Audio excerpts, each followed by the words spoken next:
Algunos creen que son los presidentes y primeros ministros los que ejercen el poder desde los parlamentos.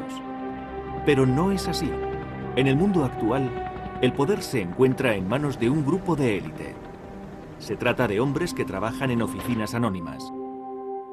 Ellos son los que controlan el mercado de los bonos.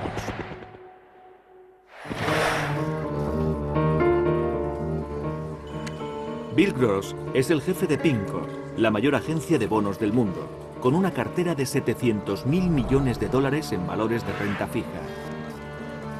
Gross es considerado el rey del mercado de los bonos.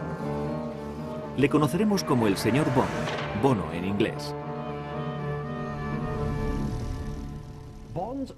Los bonos son la conexión entre la política y el mundo de las altas finanzas.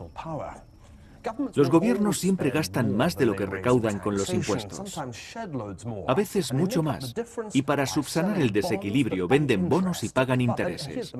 Pero si el comprador quiere desprenderse de los bonos, el gobierno no le devuelve el dinero. Se venden en el mercado de valores de renta fija como la bolsa de Tokio. Tras el ascenso de los bancos, el mercado de bonos fue la siguiente gran revolución de las finanzas. De este modo, los gobiernos conseguían dinero prestado. El dinero de los bonos pagó las guerras que asolaron el norte de Italia hace 600 años. Decidió el resultado de la batalla de Waterloo y creó la mayor dinastía financiera del mundo. Aseguró la derrota del sur en la Guerra de Secesión norteamericana y en tiempos modernos, el mercado de bonos propició que naciones ricas como Argentina se derrumbaran. En la actualidad, gobiernos y empresas utilizan los bonos para conseguir préstamos a una escala inimaginable. En conjunto, hay bonos por valor de 85 billones de dólares. Nuestras fortunas, nos guste o no, están ligadas al mercado de valores de renta fija. Si este mercado se debilita, nuestras pensiones se hunden y peligra nuestro bienestar económico. Tras la crisis financiera que comenzó en el verano de 2007, los bonos del gobierno norteamericano han sido un seguro para algunos inversores. Si Bill Gross perdiera la fe en esos bonos, el mundo entero se tambalearía. Este señor Bond es mucho más poderoso que el James Bond, creado por Ian Fleming. Y por esa razón, las dos clases de bonos tienen licencia para matar.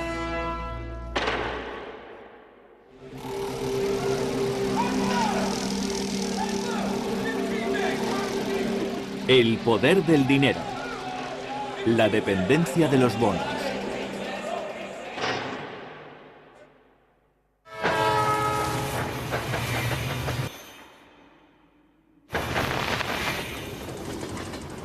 La guerra, según dijo el filósofo griego Heráclito, es la madre de todas las cosas. Y desde luego ha sido la madre del mercado de bonos. Durante gran parte de los siglos XIV y XV, las ciudades medievales de la Toscana, Florencia, Pisa y Siena, combatieron unas contra otras. Aquellas guerras se lucharon con hombres y con dinero.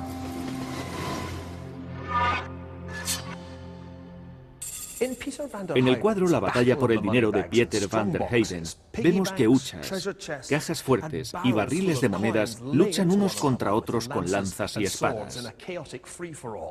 Los versos en holandés dicen: para el dinero y las posesiones vale toda clase de lucha. Pero igual podría decir: la guerra es imposible sin dinero para pagarla.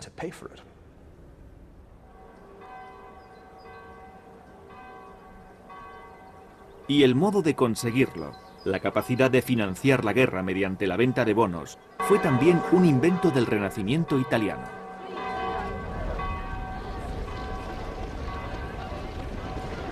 En lugar de obligar a sus ciudadanos a ir a la guerra, las ciudades contrataban mercenarios, los condottieros, que con sus ejércitos anexionaban tierras y riquezas ajenas. En las décadas de 1360 y 1370, un condottiero destacó sobre todos los demás. Este es su retrato. El pueblo, agradecido, lo colocó en la Catedral de Florencia. Aunque no lo parezca, este mercenario provenía de Essex. Combatió con tal destreza que los italianos llamaron a Sir John Hawkwood Giovanni Acuto, es decir, Juan el Agudo. El pueblo de Florencia le ofreció este castillo como recompensa por sus servicios.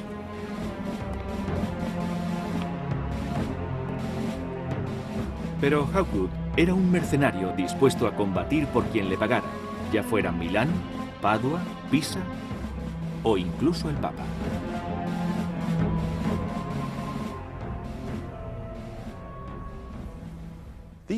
Estos frescos del Palazzo Vecchio de Florencia muestran a los ejércitos de Pisa y Florencia en el año 1364.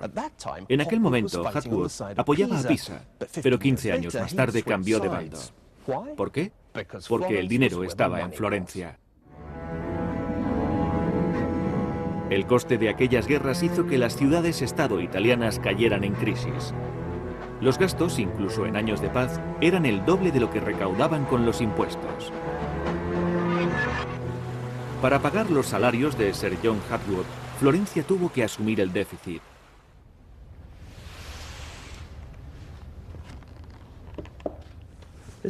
Este documento del Archivo Estatal de Florencia muestra cómo aumentó la deuda de la ciudad.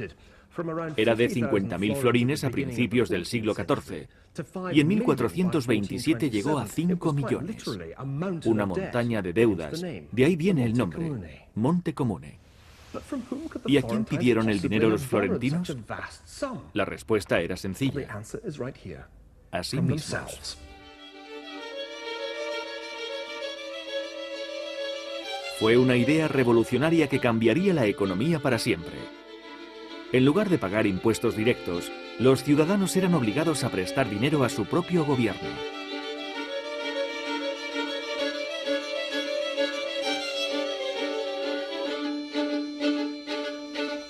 Como compensación por esos préstamos forzados, recibirían un interés. Y estos instrumentos de deuda fueron los bonos originales del gobierno. Lo sorprendente era que si necesitaban recuperar el dinero, podían vender los bonos a otros ciudadanos. Eran valores líquidos. Según vemos en este registro, Florencia convirtió a sus ciudadanos en sus mayores inversores.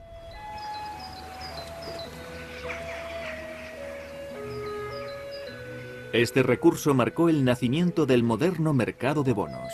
Todo el mundo ganaba. Los bonos salvaron la ciudad de la bancarrota y los ciudadanos estaban satisfechos con el cobro de intereses. Podían comprar o vender sus bonos en el mercado según les conviniera.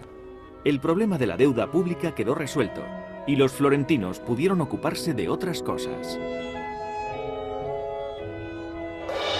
Pero esta brillante idea tenía un inconveniente.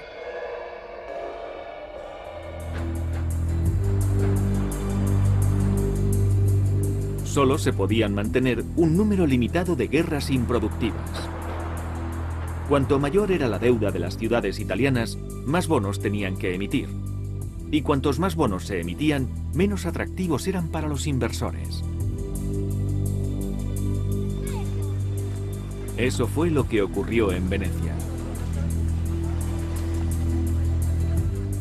A principios del siglo XVI, la ciudad había sufrido varios reveses militares. Y el valor de los bonos venecianos se había desplomado.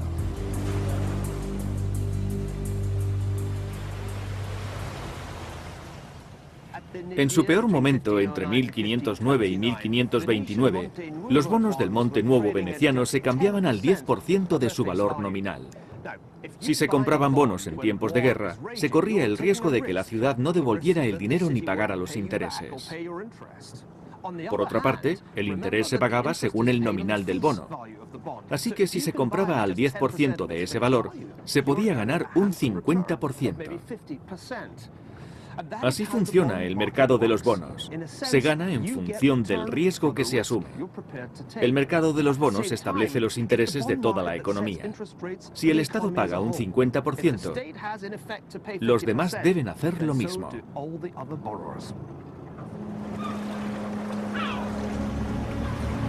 El mercado de bonos fue inventado para ayudar a pagar las guerras de Italia, pero acabó estableciendo el tipo de interés para todo el mundo.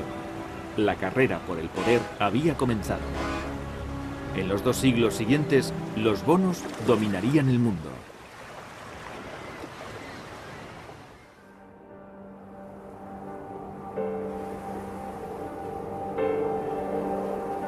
Esta mansión fue edificada por una dinastía financiera que ayudó a ganar la batalla de Waterloo. Uno de los hombres de esta dinastía fue conocido como el Bonaparte de las finanzas, el emperador del mercado de bonos del siglo XIX. Es el dueño de la riqueza. Presume de ser el árbitro de la paz y de la guerra, y de que el crédito de las naciones depende de su aprobación. Los ministros del Estado están en su nómina.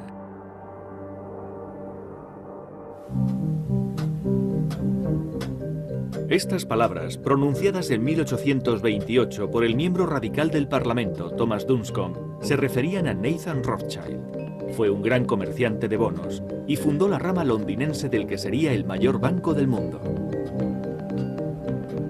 El mercado de los bonos hizo inmensamente ricos a los Rothschild. Tan ricos que se permitieron comprar 41 mansiones en toda Europa. Esta es la número 29, Waddesdon Manor, en Buckinghamshire. Ha sido restaurada según su estructura original por Jacob Rothschild, tataranieto de Nathan. Era bajo, obeso, obstinado y extremadamente inteligente. Su dedicación era total. No creo que fuera una persona muy agradable a la hora de hacer negocios.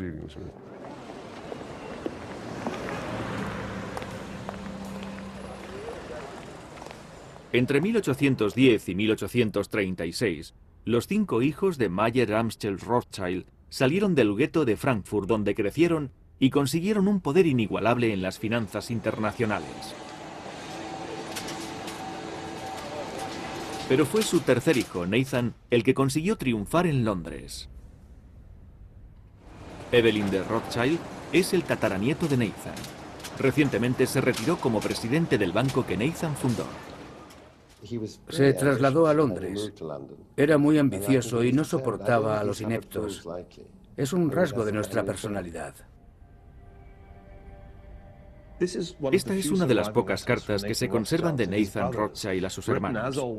Según su costumbre, la escribió en judeo-alemán, alemán con caracteres hebreos, y revela la personalidad de Nathan y su intención de imponer su voluntad. Escuchen. Querido Amschel, te comunico mi opinión porque creo que es mi deber hacerlo. Leo tus cartas con frecuencia cientos de veces. Como puedes imaginar, después de la cena no me dedico a leer libros, ni juego a las cartas, ni voy al teatro. Mi único placer es mi negocio.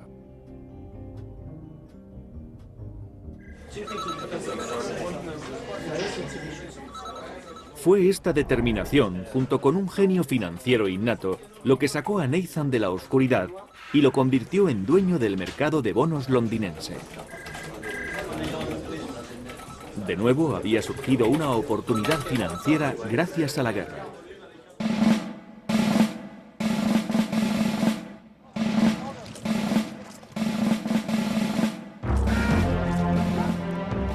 Era la mañana del 18 de junio de 1815.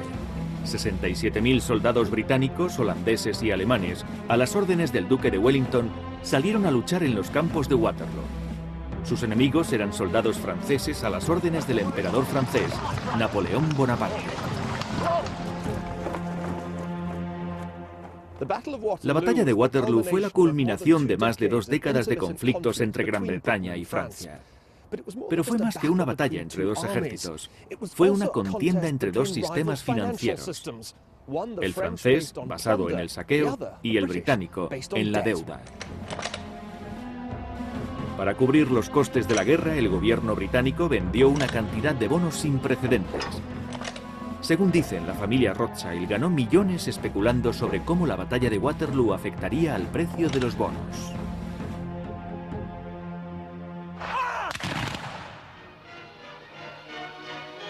Años más tarde, esta leyenda sobre la especulación judía sería utilizada por los nazis. En 1940, Joseph Goebbels aprobó la emisión de la película Die Rothschild. El personaje de Nathan aparece sobornando a un general francés para asegurar la victoria del duque de Wellington. Pero después daría a Londres información falsa sobre el resultado de la batalla. Esto desató el pánico y consiguió que se vendieran los bonos británicos que Nathan compró a precio de ganga.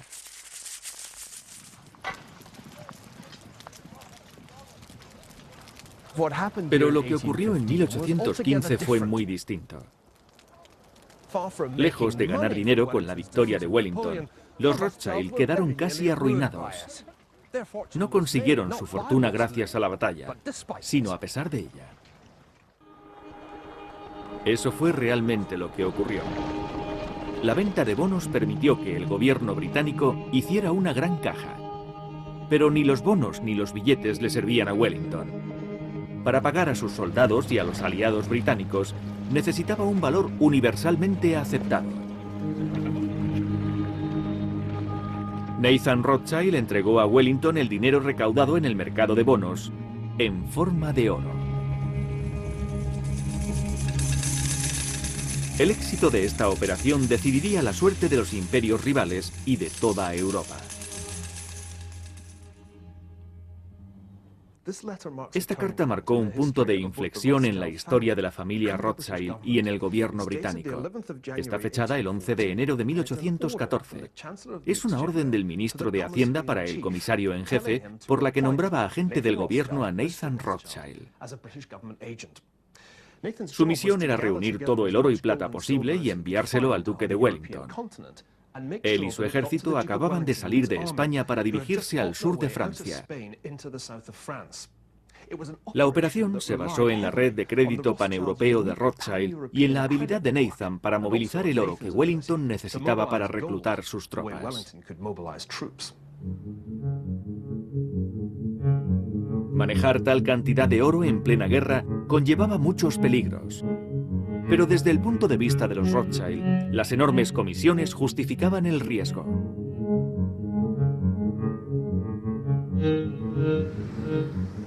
Los Rothschilds se hicieron indispensables para la guerra. Según las palabras del comisario en jefe británico, Rothschild ha realizado de un modo admirable los diversos servicios que le hemos encomendado. Y aunque sea judío, confiamos mucho en él.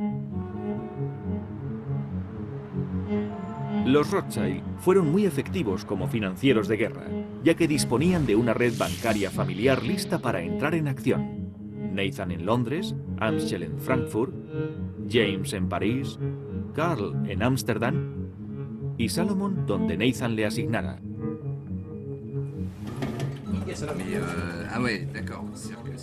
Si el precio del oro era más alto en París que en Londres, James vendía en París y Nathan compraba en Londres.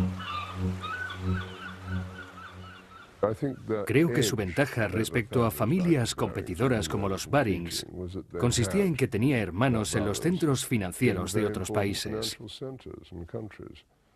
No sabíamos si ya habían pensado en ello cuando salieron del gueto, pero no creo que tuvieran tanta previsión, aunque cuando vieron la ventaja, la aprovecharon al máximo. En marzo de 1815, Napoleón regresó a París desde su exilio de la isla de Elba. Estaba decidido a revivir sus ambiciones imperiales. Inmediatamente los Rothschild empezaron a comprar todas las monedas y lingotes de oro que caían en sus manos. La razón por la que Nathan compró tanto oro era sencilla. Suponía que, como todas las guerras de Napoleón, estas serían muy largas. El oro se apreciaría más con el paso del tiempo, pero esa previsión fue errónea y resultó casi fatal.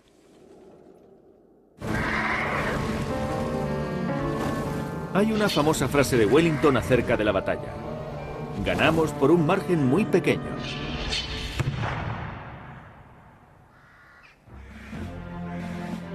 Después de un día de cargas brutales, contraataques y defensas heroicas, la tardía llegada del ejército prusiano resultó decisiva. Para Wellington fue una victoria gloriosa, pero no para los Rothschild. Nathan Rothschild fue el primero en conocer la derrota de Napoleón.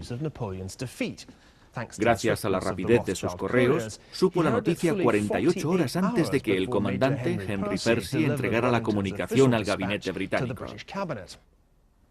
Pero a pesar de esta ventaja, las noticias de Waterloo no eran buenas para Nathan. Él había apostado por una campaña más larga. Ahora poseía una pila de valores que nadie quería para pagar una guerra que ya había acabado. Con la paz, los grandes ejércitos que combatieron contra Napoleón fueron licenciados. Eso significaba que se acababa el oro para los soldados y que su precio caería después de la guerra.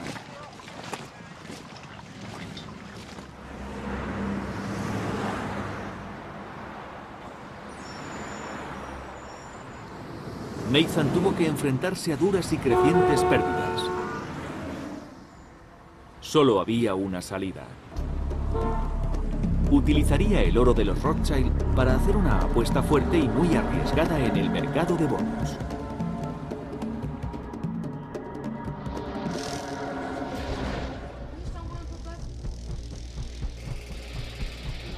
El 20 de julio de 1815, el London Courier decía que Nathan había realizado grandes compras de valores, refiriéndose a los bonos del gobierno británico. Nathan había apostado por una victoria británica en Waterloo, que haría que los bonos alcanzaran mucho valor. Nathan empezó a comprar, y a pesar de que el precio seguía subiendo, continuó comprando. En contra de la opinión de sus hermanos, Nathan se mantuvo firme durante otro año. Finalmente, en julio de 1817, tras una subida de los bonos del 40%, empezó a vender. Sus ganancias equivaldrían a más de 600 millones de euros. Los Rothschild demostraron que los bonos eran más que un medio para financiar guerras. Podían comprarse y venderse para producir grandes ganancias. Y con el dinero llegó el poder. Mayer Amschel Rothschild siempre dijo a sus hijos: si no podéis ser amados, haced que os odien. A mediados del siglo XIX, los Rothschild eran los dueños del mercado de bonos y eran muy temidos. Incluso llegaron a ser odiados.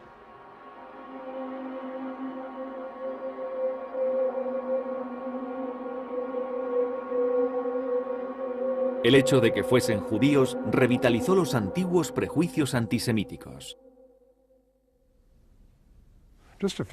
Hace unos meses, un compañero de la oficina que colecciona pósters encontró este. Me parece un ejemplo extraordinario del antisemitismo personificado en los Rothschild. Refleja el modo en que los veían en otros tiempos. Los Rothschild eran la forma más indeseable del capitalismo judío. La aparente capacidad de los Rothschild de permitir o prohibir guerras era lo que más indignaba a la gente.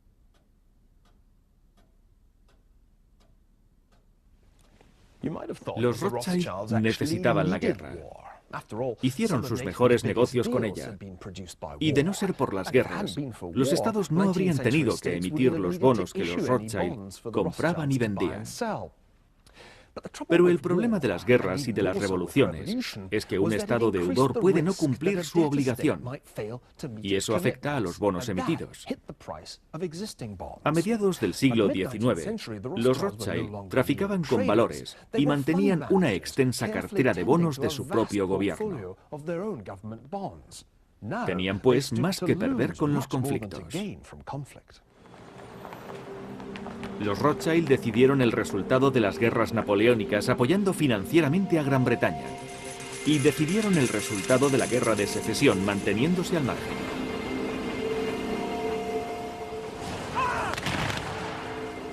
De nuevo, los dueños del mercado de bonos arbitraron el destino de la guerra.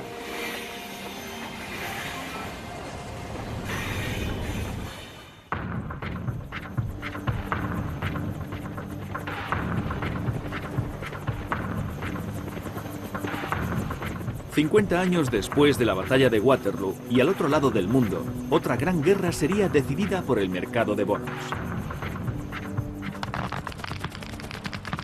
Pero esta vez serían los vencidos los que harían una gran apuesta y perderían.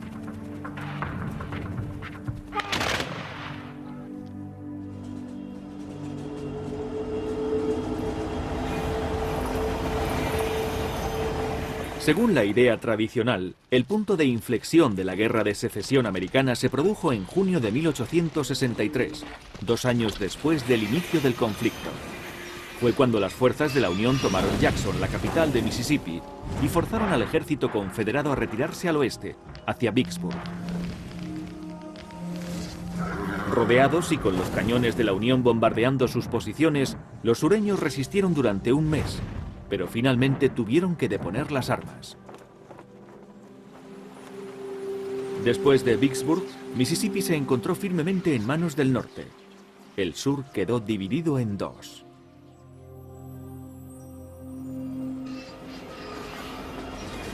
Sin embargo, este no fue el factor decisivo de la derrota del sur. El auténtico punto de inflexión se había producido antes, y la causa fue financiera. A 300 kilómetros de Vicksburg, donde el Mississippi desemboca en el Golfo de México, se encuentra el puerto de Nueva Orleans.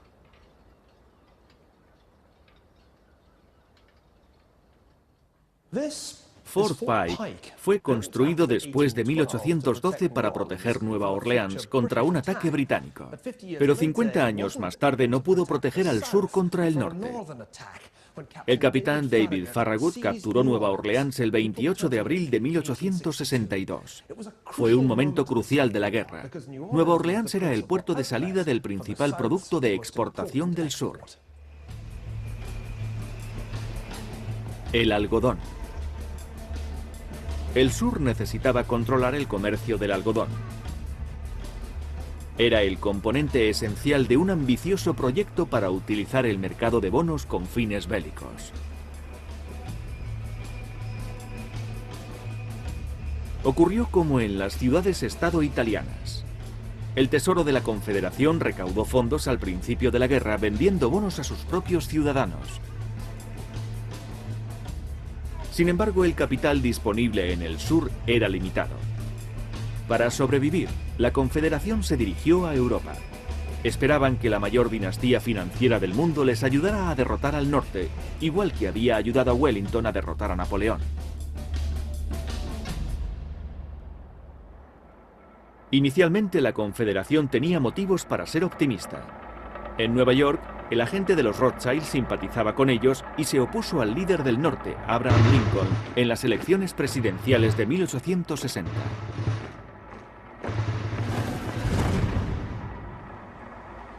Sin embargo, los Rothschild tenían sus dudas. Ayudar al gobierno británico para derrotar a Napoleón era una cosa, pero comprar bonos de un grupo de esclavistas sureños parecía muy arriesgado. Los Rothschild decidieron permanecer al margen.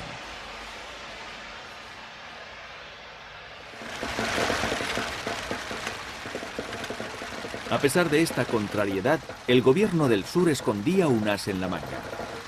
Su estrategia se basaba en el algodón.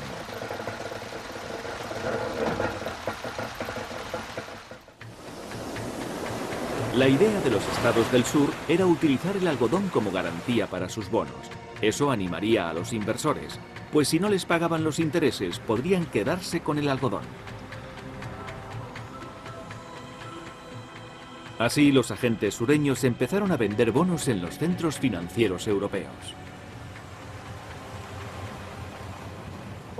La Confederación trató de vender bonos convencionales en centros financieros europeos, como Ámsterdam, pero los inversores desconfiaron. Sin embargo, cuando la firma francesa Émile Berlanger ofreció bonos respaldados con algodón, lo vieron de otro modo. Estos bonos podían cambiarse por algodón al precio de antes de la guerra. 6 peniques por libra. Aquellos bonos de algodón formaban la base de la estrategia sureña. Si además podían restringir el suministro de algodón, su valor y el de los bonos aumentaría mucho. Y los confederados utilizaron este producto para chantajear al país más poderoso del mundo, Gran Bretaña.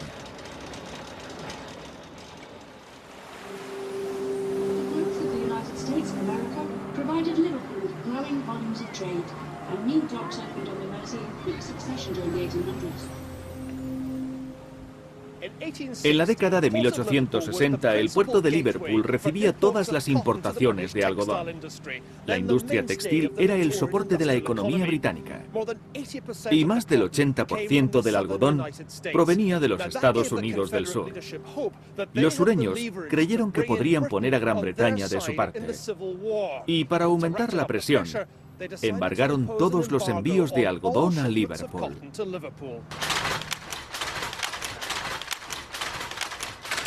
Durante un tiempo la estrategia tuvo éxito. Los precios del algodón se dispararon. Y lo mismo ocurrió con el valor de los bonos, garantizados por el algodón confederado. El embargo del algodón devastó la economía británica.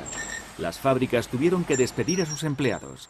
Y al final la producción se interrumpió en 1862.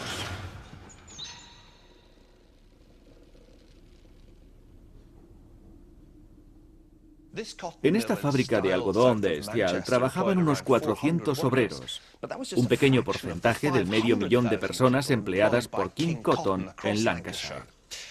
Pero sin el algodón, los obreros no podían hacer nada. En 1862, la mitad de la mano de obra fue despedida. La cuarta parte de la población de Lancashire estaba en una situación desesperada.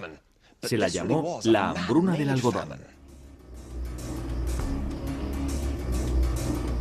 Gran Bretaña pasaba por un mal momento mientras el algodón sureño se cotizaba al alza.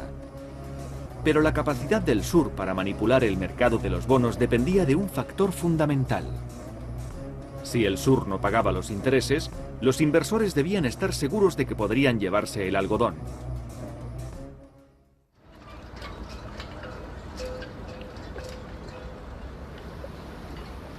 Por eso la caída de Nueva Orleans el 28 de abril de